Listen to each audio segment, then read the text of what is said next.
told me, hey, I got something fantastic to tell you.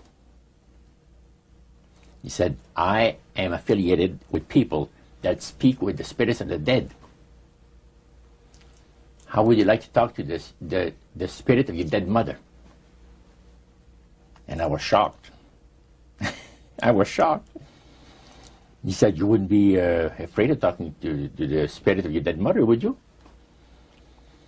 Well, I said, I'll tell you what, I would have to give that some thought, because it's something I never thought about before in my life. Roger, your friend George took you and Roland to this mansion where people worshipped the demons. Mm-hmm. What was it like there? What kind of people were there? Well, it was a big surprise for me, as I kind of made up in my mind an idea that they were going to be rough-looking characters. But as we entered the place, I was amazed to see that they were all very well-dressed, well-mannered, and that a lot of the people, as we were being introduced to people, were professionals, doctors, attorneys, a lot of business people. And see what they had a praise session to the gods, which is the spirit counselors, which are in charge of legions of spirits, of demon spirits. And they talk about what the Lord of their lives has done for them, because they call on particular spirits, like the god Nehushtan, which you read in 2 King about. The Israelites worshipped the golden serpent that Moses had made. Mm-hmm. Well, behind the spirit worship, behind that, they were worshipping the serpent. They were actually worshipping this spirit Nehushtan. And the same spirit Nehushtan is, the priest was telling us, that the medical doctor that was telling us how he was making operations that had never been made before, because people had to be awake, have no feeling. He was able to, carry on surgeries that had not been done before. Mm-hmm. But the spirits would give that capacity to be able to operate without people feeling any pain and things. And also without no problem with the blood, because as he would cut his incision, because incisions, everything open and with no blood running. Mm-hmm. So he could do the work that has not been done before. So. Now, I recall reading in your book that at this praise worship service they had, they would sing hymns. Why would they sing hymns in a demon worship? Yeah, this was kind of a big surprise to me when that took place. The priest said, hey, let's go down to the worship room of the gods and have a praise session, a singing session. So we go down there, and what did you think they pass around? Church hymnals, Christian church hymnals. And I couldn't believe this. I said, what's his business? So the priest says, well, now, he says, for those of you that are new, let me tell you that this is the most feasible way, he says, to please the spirits. It's to deride Christ and his people, and his church and all that. So they sing out of Christian hymnals. They didn't sing Christian words to the hymns, however. Well, they changed a lot of them. Mm-hmm. Yeah, and not for the good. It's a form of blasphemy. Yeah. Mm. Such as you see today in the rock music world. You see the entertainers; they have these crosses. Mm-hmm. Ladies got earrings, crosses. Mm-hmm. The guys got the cross. This is a form of blasphemy, a form of deriding Christ. You see.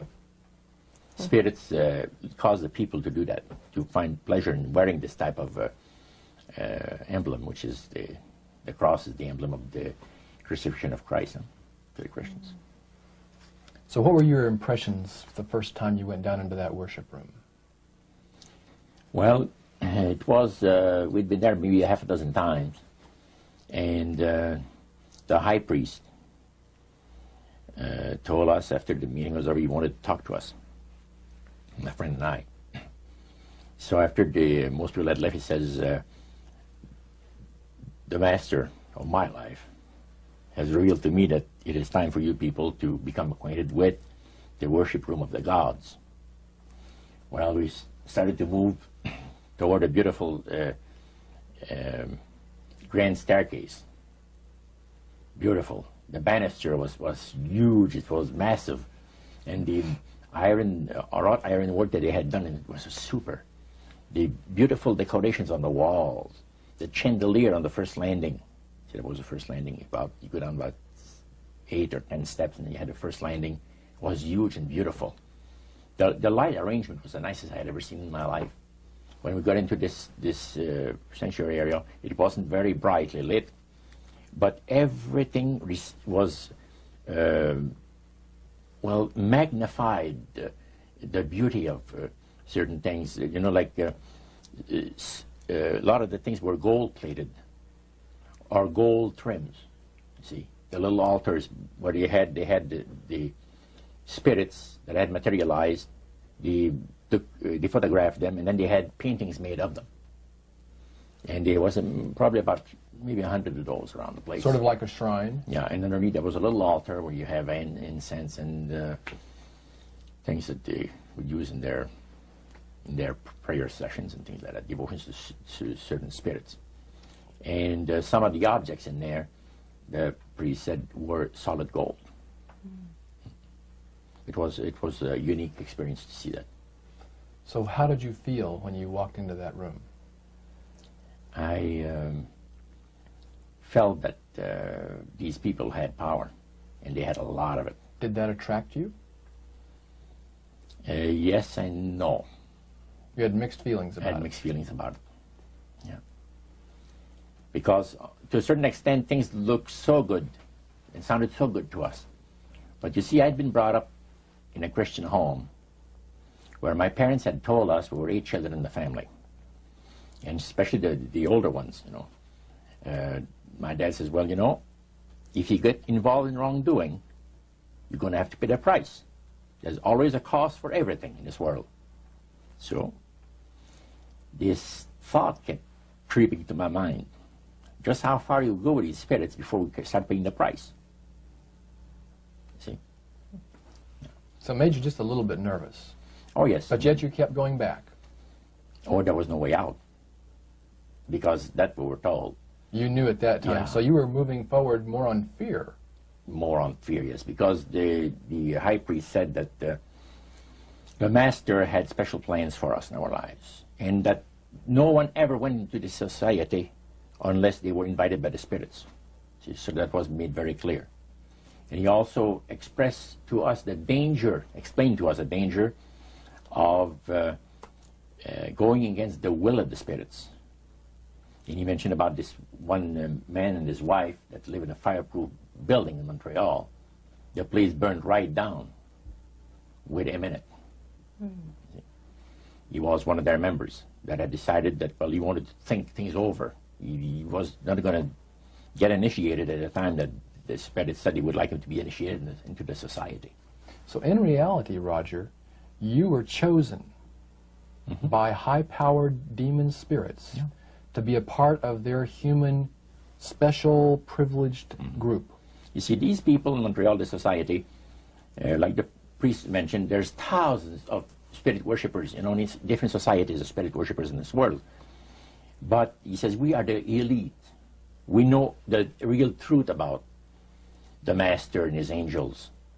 And they are not hideous-looking beings. They are gorgeous creatures.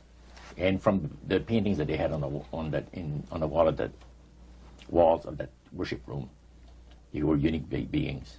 Especially there was a painting full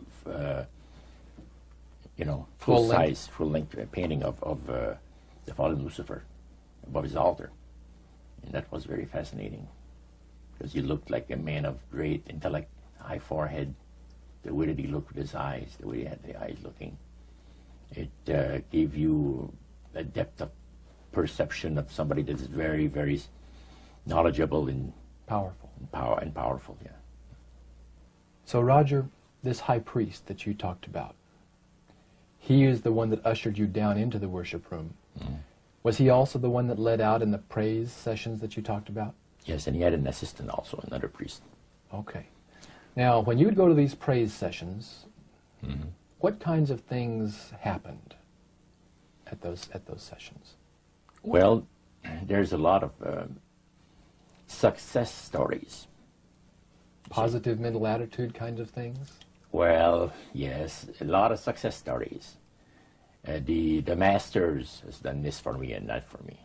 I remember one lumber dealer, he had like half a dozen different operations around Quebec, and everything that he touched seemed to turn to money. You know? And he was telling about it. And then there's this other person that was a clairvoyant that would work only for the wealthy people, only for the super wealthy. He says, I have the know-how, they have the means, let them pay. So he advised in business transactions. They would come to him and say, listen, I look at this deal that I might get, you know, this factory or whatever it is, like, because this person was interested in industrial real estate, see. And he would talk to the spirit, and then the spirit was audible to him. See, you could hear the spirit talk to him, but the man did not hear. So the spirit was telling the clairvoyant what, well, he called himself an astrologer, reading the moons and the stars, and, you know. Now, what was the term you used for his title, this man? Clairvoyant. Clairvoyant. Oh, clairvoyant. Clairvoyant. Okay. Yes, and it was interesting. This person stood up and says, I had a nice little experience last week. And he says, the masters, he says, they take care of you. This lady and her husband brought him, to this astrologer, a bundle of money. They said, this is the deal that you... And he works at only on percentages. Only on percentages. He doesn't work for set amounts of money. Only percentages of what the people are going to make. So he said, they brought me a substantial amount of money. And they were very happy with it, and I thought it was very reasonable. But then my guide, spirit, says, ask them when they're going to give you the other $1,700 that is really yours. And he says to the folks, I would like to know now, before we leave here, when will you have the $1,700 to give me? That makes up my part of, you know, rightful part of the deal. The wife fainted, and the husband says, we'll have the money for you in 24 hours. So that was this type of priest. So he was thanking the demons for helping him to know that. Oh, yeah. Mm-hmm. Even spirits, yeah.